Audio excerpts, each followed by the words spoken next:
இன்றைக்கி நம்ம என்ன பார்க்க போகிறோம் அப்படின்னா சதவீதம். இந்த சதவீதத்தில் இருக்கிறதுலே ரொம்ப ஈஸியான ஃபஸ்ட்டு மெத்தடை பார்க்க போகிறோம்.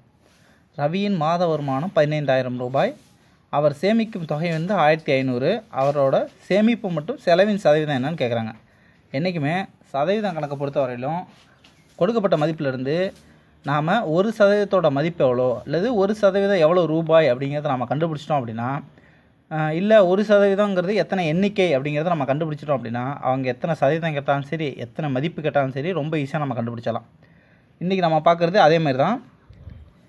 அவங்க கொடுத்துருக்கிறது வந்து ரவியோட மாத வருமானம் 15,000. அடுத்து வந்து அவர் சேமிக்கும் தொகை வந்து 1500. இந்த ரெண்டோட சதவீதம் என்ன அப்படின்னு கேட்டிருக்காங்க. கொடுக்கப்பட்ட மதிப்பு வந்து நம்ம என்றைக்குமே வந்து 100% அச்சீவ் பண்ணிக்கணும்.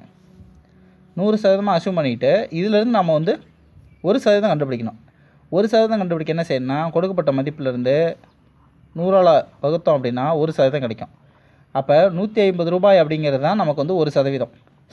150 ரூபாய் 1% அப்படின்னா இந்த 1500ங்கிறது எத்தனை சதவீதம் அப்படின்னு நம்ம கண்டுபிடிக்கணும். அதுக்கு நம்ம என்ன செய்யணும் அப்படின்னா, இந்த 1500 150ஆல் வகுக்கணும். 150ஆல் வகுக்கும்போது நமக்கு கிடைக்கிறது வந்து 10%. இந்த 10% அப்படிங்கிறது என்ன? அவர் சேமிக்கும் தொகை 1500. அவரின் சேமிப்பு மற்றும் செலவின் சதவீதம் கேட்டிருக்காங்க. அவர் சேமிக்கும் தொகை 1500னா இந்த 1500 அப்படிங்கிறது 10%. நாம் இந்த 15,000 100% அச்சீவ் பண்ணியிருக்கோம்.